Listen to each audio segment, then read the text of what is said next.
ready na naman ang avocado ko. Yan. Yan. Ginadgad na avocado. Buto ng avocado. Bartwal. Ginadgad. Yan.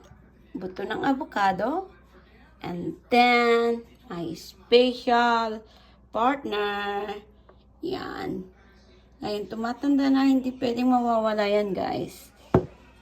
So, lalagyan lang natin siya.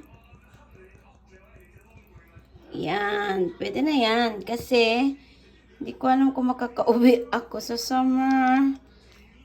Wala na kasi. Last stock ko na to. Ito na yung last na stock ko, guys. Yan. Wala na, kaya kailangan ko nang umuwi ng Pilipinas. After 6 years, need ko nang umuwi. Kasi lahat ng mga stocks ko ay ubos na. Kaya yan. Yan na yan, guys. Ibabad ko na lang. Good for mga kasukasuang sumasakit. Tanda ng pagtanda. Diba?